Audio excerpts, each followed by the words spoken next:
Good morning, Year 5, and it is the final day of home learning that you're going to be doing on screens or with a pen in your hands. And obviously tomorrow we've got our no pen day and no screen day, so we're there, final day, and then we're all back together in school on Monday, which is fantastic. So what we're going to be doing today is we are just going to be finishing the work that we started in yesterday's lesson based on our Aztec creation story. Now, I had a flick through Tapestry yesterday evening, and we've made some really, really good starts. And I'm going to go through some of the things that I thought have been really good so far. So there's been some good use of complex sentences, which has been really good to see.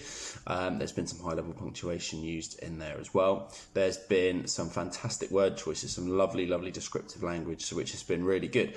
So as I said, I've really enjoyed reading through the work that you've done so far, and I'm looking forward to reading later on today how you round these stories off and how you get them to the close. What we're going to do today's lesson is we're going to unpick the legend of the prickly pear cactus in a little bit more detail, which means that we're going to just look at some of the things that the writer has used in this that's made it a very descriptive and really vivid story, so that you guys can have a go at looking through that in your own writing, okay, or implementing some of those skills into your own writing. So we're going to have a look at that now. Okay, so this is the legend of the prickly pear cactus, and this, although you should have copies of that already, I've attached it to this Tapestry post. If not now, I've highlighted this paragraph here because what I'd like you to do is focus on the sentence structure within this paragraph. Now, I'll read it to you, and then I'm going to get you to pause the video, and I want you to think about what type of sentences that the author has used in this paragraph. So, the bird remained perched precariously on the edge of razor-sharp cactus. Of the razor-sharp cactus. As the priest crawled closer, his patience was rewarded. Unmistakably, clutched between the eagle's claws was a snake, desperately writhing to escape its predator. At last, the eagle bent its neck and began to rip the snake with its hooked beak.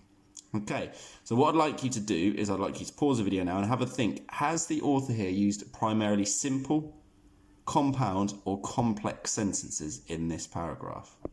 Okay, so hopefully you've had a chance to think, and hopefully you've identified the fact that these are all complex sentences.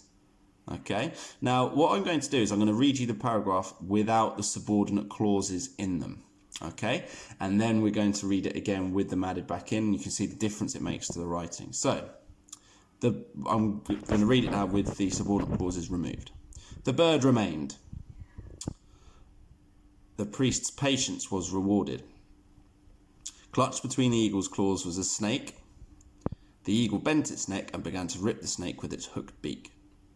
Now I'm going to read it again with the subordinate clauses put back in. The bird remained perched precariously on the edge of a razor-sharp cactus.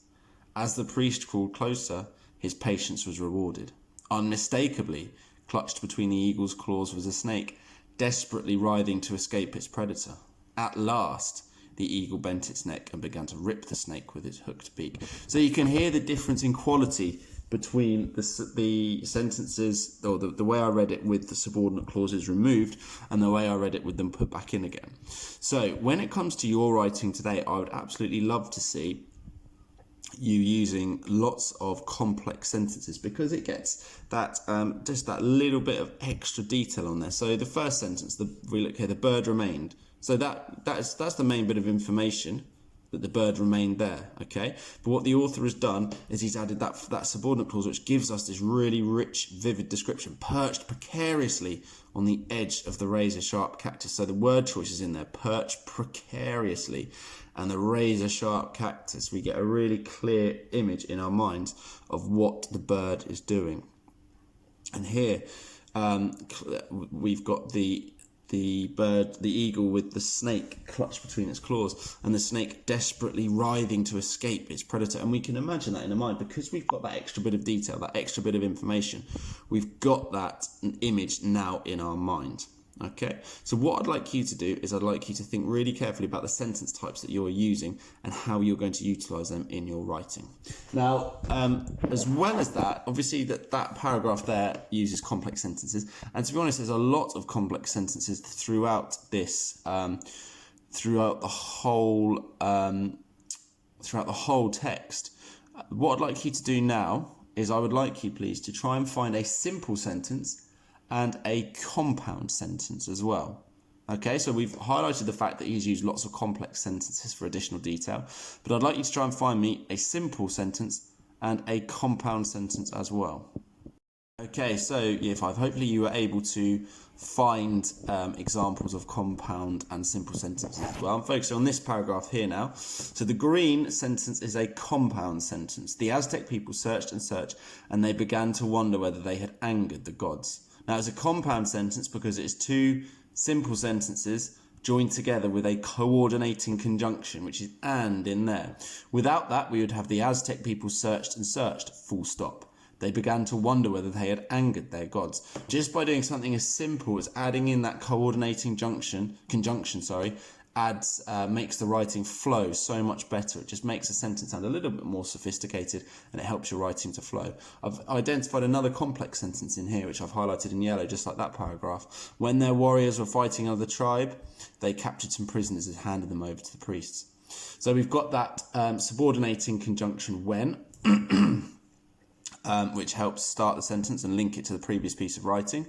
And that starts the subordinate clause, which gives us that little bit of extra information about how they captured prisoners and handed them over to the priest. And then finally, I've got this sentence here as a simple sentence. Yet still no priest could spot the sign for where they should settle. Okay, nice and straightforward, simple sentence. There is a place for those as well. So as you can see, the author here has used a mix of simple, compound and complex sentences. And that is what we are looking for you guys to do in your writing today. So as I said, Year 5, I've attached those, that document, the Legend of the Prickly Pear Cactus, to the Tapestry post, even if you've already got a copy of it. I've left the highlighting in there to show you examples of compound, simple and complex sentences, although hopefully you were able to find your own as well. And that is now over to you, Year 5. So today what you're going to be doing is you are going to be finishing your Legend of the Sun and Moon, or the Creation of the Sun and Moon Aztec story. And what I'd like you to think about, as we've just discussed here, is to really think about the type of sentence that you're using. Can you use those complex sentences with those subordinate clauses, subordinate conjunctions, to really add that rich detail? Remember, I saw a bub. Think about that in terms of what are those subordinating conjunctions. Can we use compound sentences to link two simple sentences together? Think about fanboys for our coordinating conjunctions. And can we use simple sentences, short, snappy sentences for effect, for dramatic effect at times, which is how the best way to use them.